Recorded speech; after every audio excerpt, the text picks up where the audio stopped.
Hey, how you doing, Facebook? This is William Taylor over here. I just want to talk about something very briefly, and it's concerning Matthew 24. People like Michael Jones from Inspiring Philosophy, Sam Shamoun, and then some other people who are preterists. Preterists are the people who believe that Matthew 24 was already fulfilled in the first century.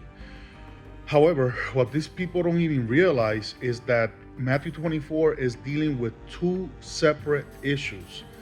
And the problem is a lot of Christians couldn't even be able to tell you where it was prophesied that the Messiah will come the first time and what was going to be the events that preceded his first coming.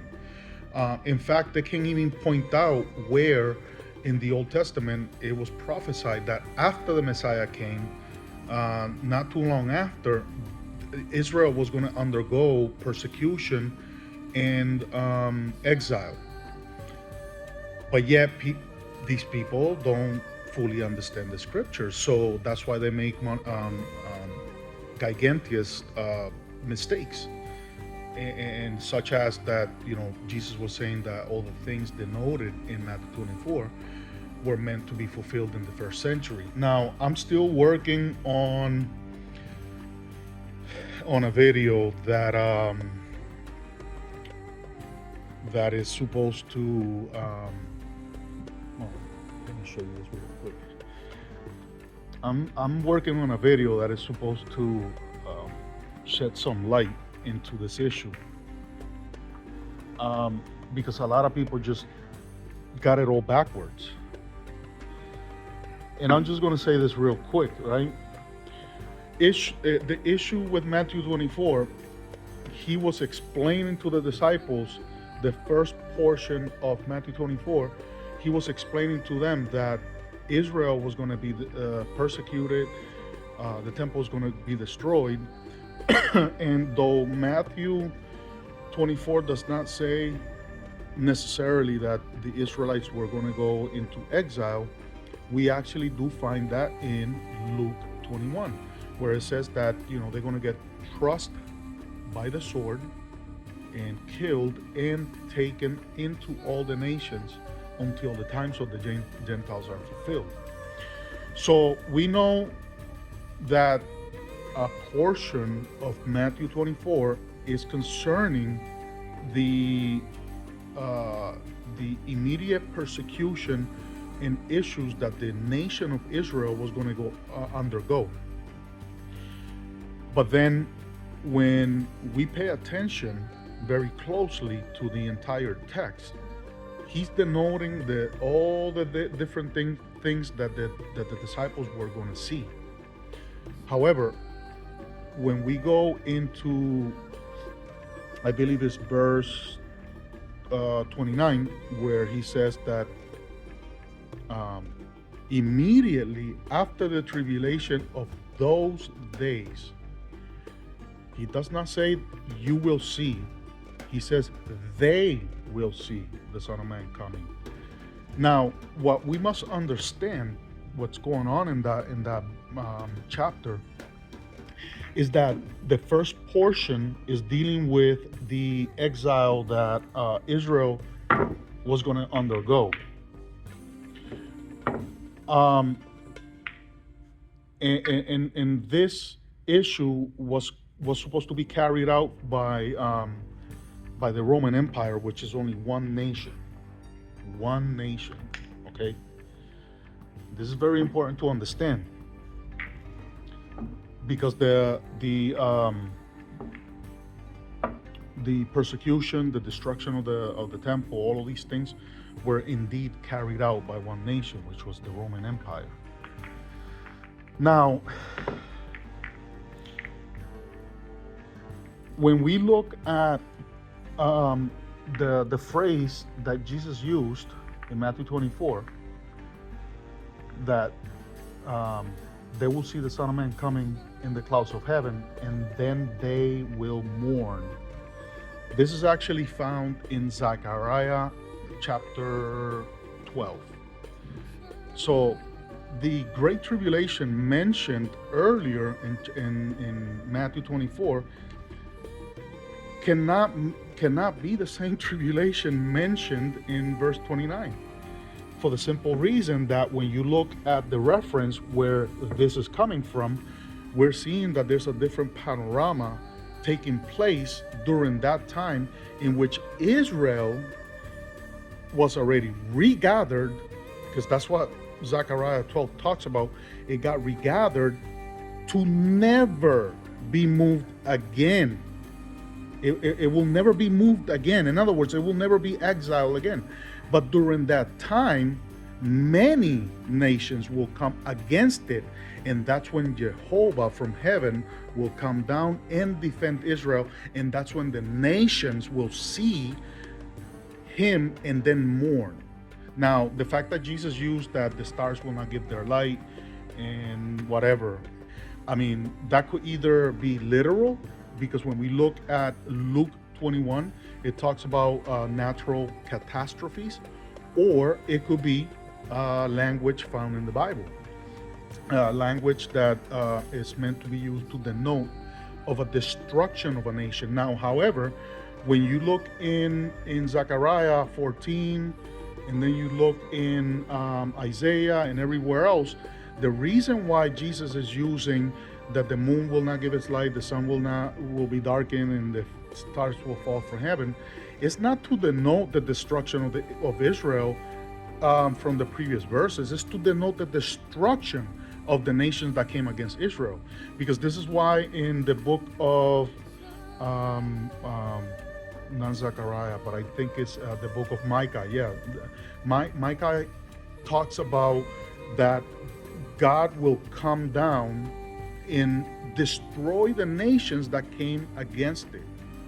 So now what we must really understand is that the Great Tribulation mentioned in Matthew 24 is not the same tribulation mentioned in latter verses.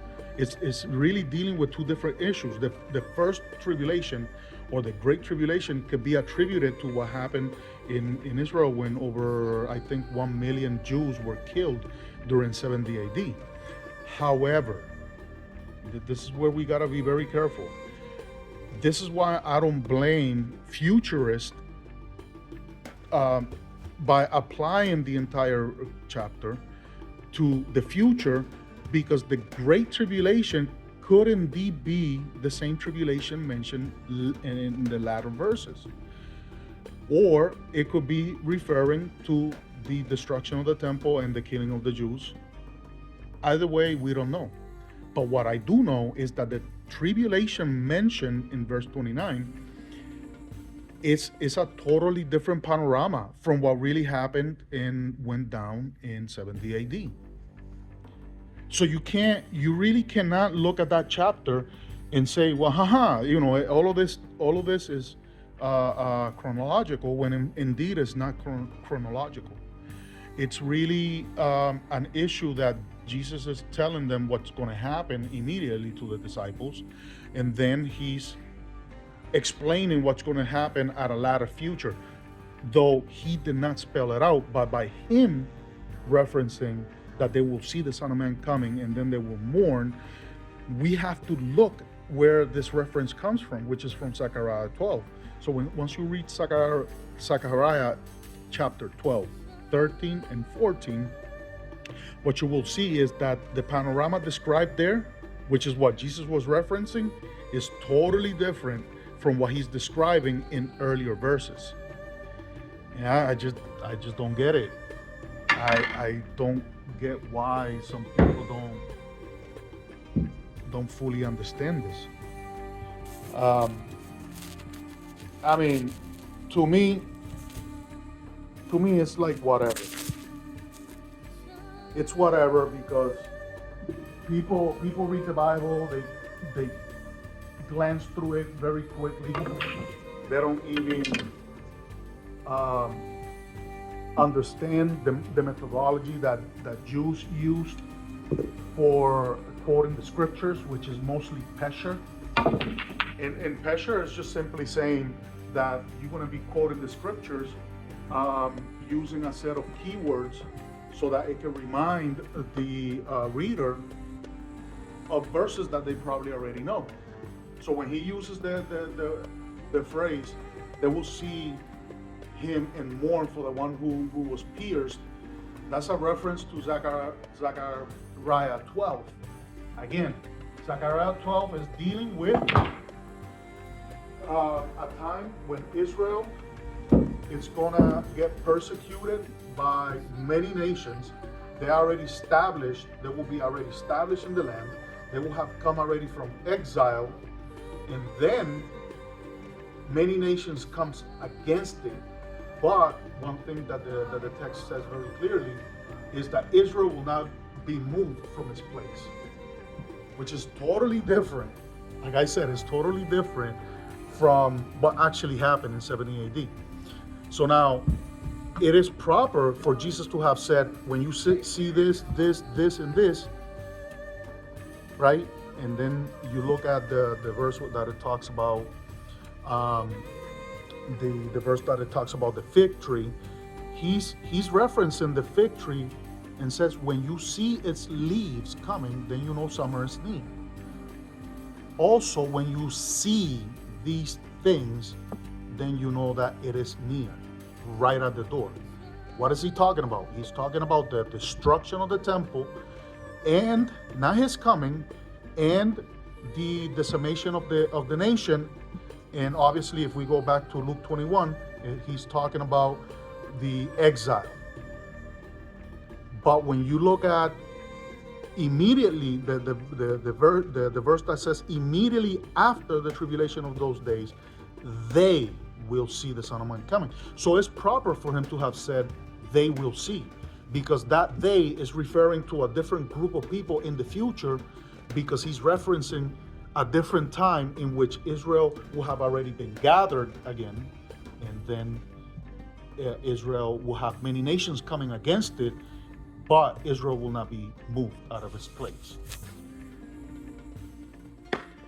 I really don't understand, man. Like, what is it that people are thinking when they read this chapters, and they make such a big deal out of it? They say, oh no, Jesus was saying that he was supposed to come in the first century. No, he wasn't.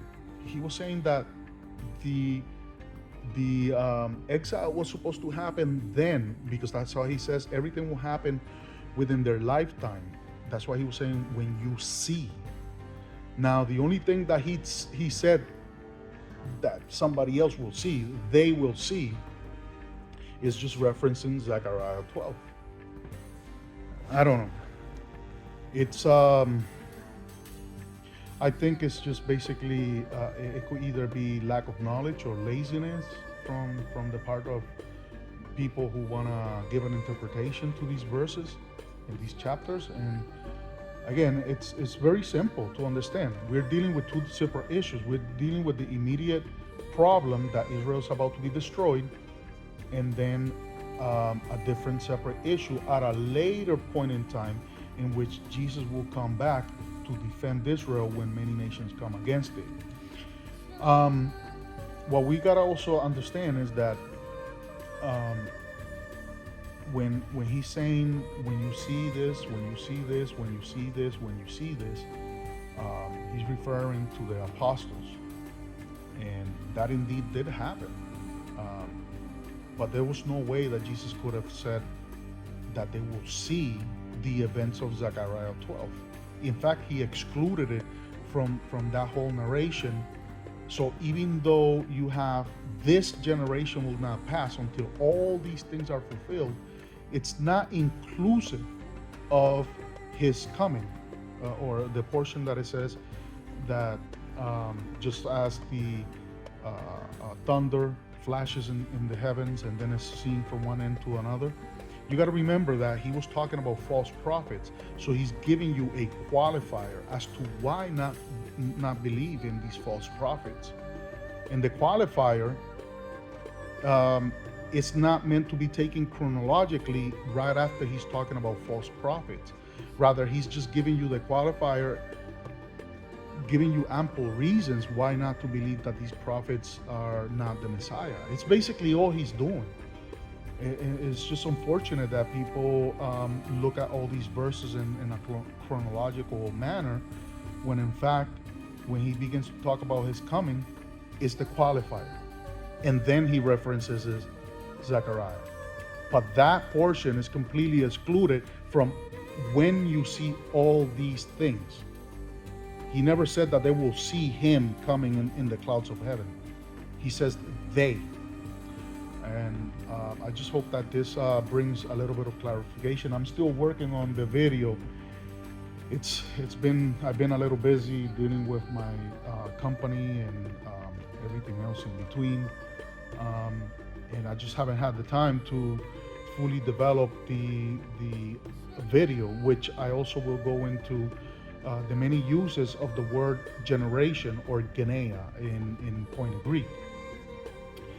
Because genea or genos, it was often used to denote, more often than not, a class of people, a people, or a type of group characterized by some characteristics that make them unique. And it's not necessarily being used in a temporal fashion. Again, it's an issue of time, which has not enabled me to finish the video, but I'm looking forward to finishing it at some point in the next upcoming weeks. All right, thank you, and God bless. Have a blessed